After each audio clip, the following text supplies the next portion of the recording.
So to give you one last example of this, in terms of the society change nearly enough, we are going to add a few more examples, but this one will give us a good sort of basis for this.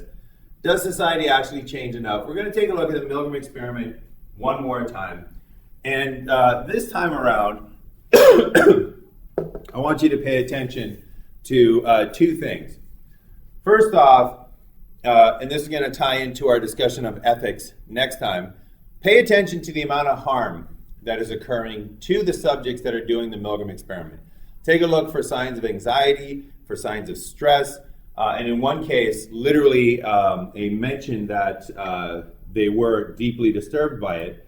And then also take a look for signs for one particular subject who knew about the Milgram experiment, and take a look at her reaction to this particular situation. For experiments conducted by Stanley Milgram in 1963 to look at how normal people can commit atrocious acts simply because they're following orders.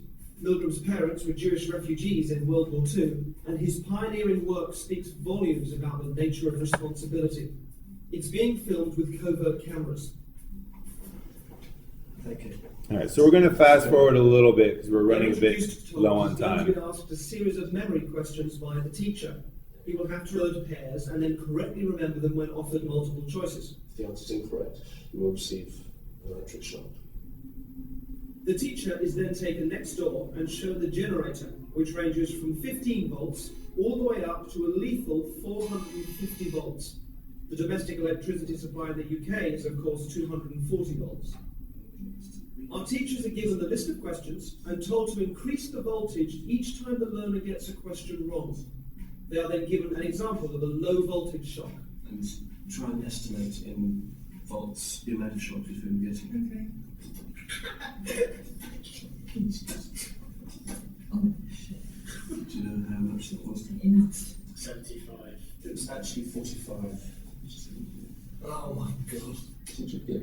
Shoe horn. Steam. The point of this test is to see whether the teachers, our subjects, will call a stop to the experiment or continue to the point where they are administering seemingly lethal electric shocks to the victim simply because the scientist is telling them to.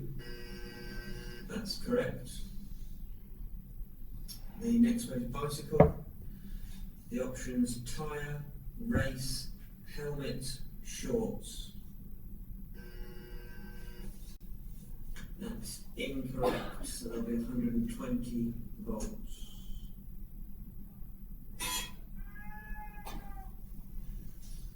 I don't think we'll do this anymore. If you could continue, please, teacher. There is? No, I don't think we'll do it anymore. The experiment requires you to continue. Yeah, even so, I don't think I'm going to do it anymore. Correct. According to plan, our accomplice provided many wrong answers. Each protest was coordinated to a particular shock voltage on the generator, and his responses were played via a CD. That's wrong, 150 volts. The correct answer is Captain Shoe. Cup. That's wrong. 225 volts.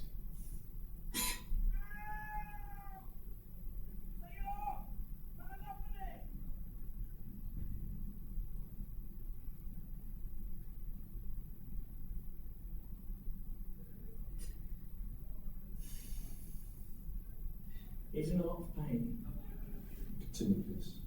but he's not comfortable. You must continue to the end of the experiment. The learner likes to work, yes, go on till he's learned works correctly. Okay.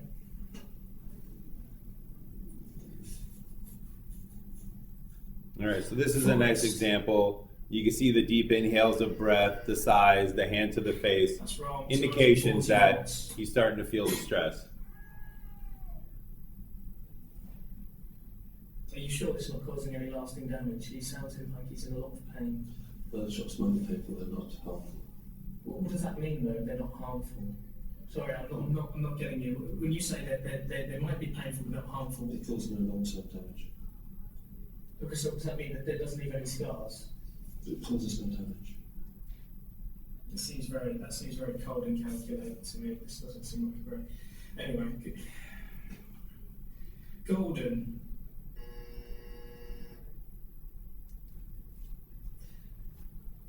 That's wrong, mate. 300 volts.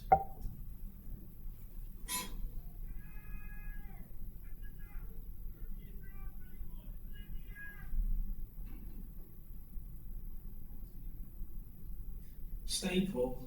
The options are diet, jar, balcony, bowl.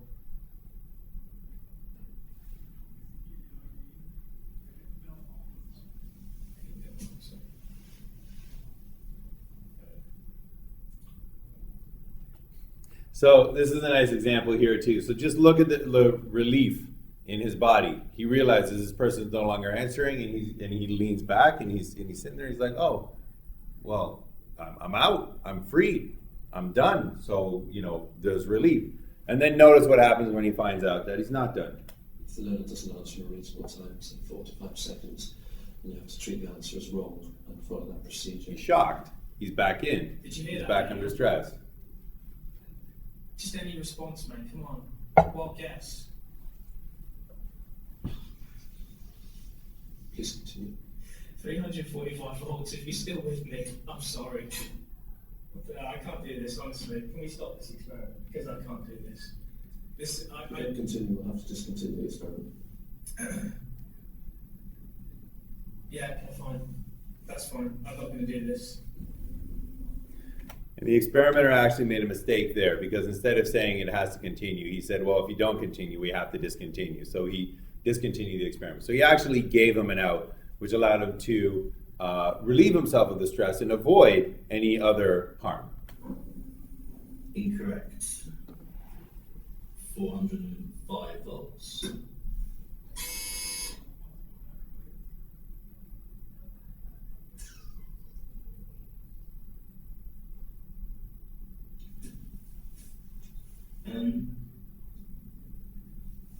Sorry, I don't know. Someone will check on something. It's just he's not making any noise now. He was before. I'm quite happy to go on, but I'm a bit worried about. If you would continue. Yeah, I'm just a bit worried because he was. Like, he was like complaining before about that. But no harm comes. But he's not making any noise now. It's essential that we continue with the experiment.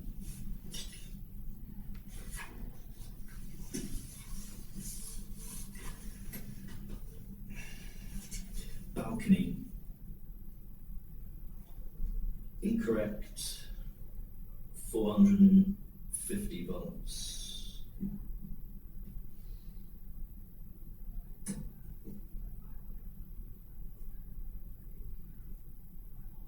We promise he's not. Please continue with the procedure. You say it hurts, but it's because it's like. So he's lost his ability to form complete sentences. He's He'll be right. under that much stress right now. But he continues. I think discontinue the experiment now. All of the subjects were told the true nature of the experiment was to see how they would respond to authority, and that it would eventually form part of the show. It is okay. I can tell you, yeah, it's absolutely fine. You actually weren't administering electric shocks at all. And then you can see the relief. Yes. The relief that they find out that they didn't actually do what they thought they did. And that only occurs if you are under massive amounts of stress. How many people would continue to the point that they were administering the highest shock on the board? Their prediction was 1/10 of 1%. They were wrong. The results of our experiment were almost identical to the original. Over 50% of participants continued up to 450 volts. The majority of people will administer lethal electric shocks just because a guy in a white coat is telling them to. 450 volts. 450 volts. 450 volts. 450. So after the results of the Milgram experiment, I've now chosen my 4 subjects that will go forward for the heist. Phil was impressively resourceful when he was caught stealing sweets, and held in his anguish during the Milgram Defiant Scientist. I did want to include a woman in the group. Jen was the only subject to take a long time to recover after the Milgram experiment, so I felt I shouldn't use her. All right, so that is a perfect example of why we're going to be considering ethics next class. Because not only was she harmed during the experiment, but she took a long time to recover after the experiment. So the potential for harm in a psychology experiment is both in the experiment and after the experiment. And we're going to see that there are safeguards that are put into place to make sure that people in an experiment like this don't get harmed. But the key for today is coming up in just a moment. Shot. So that left Vicky. Vicky. Of all the subjects, she was the only one to have known the original Milgram experiment. She's the only one that knew the original Milgram experiment. She's the only one that had knowledge of the original Milgram experiment. And take a look at her behavior compared to everybody else's. And call a halt to her involvement in it. Can I just say, I can't do this because I've heard of this experiment before. All right, so this is an exact example of how knowledge can change your behavior.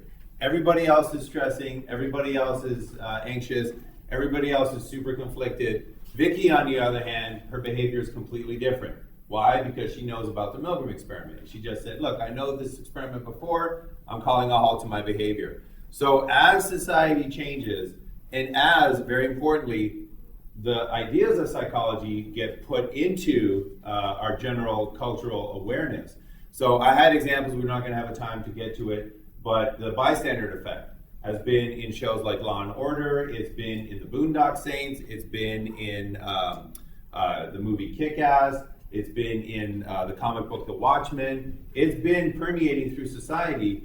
Milgram's experiment has been in movie form and it's been permeating society. The more people know about it, the more that information is going to change their behavior. The more society changes, the less what we learned about social psychology in the past is going to be true in the future, and that is that special challenge for social psychology.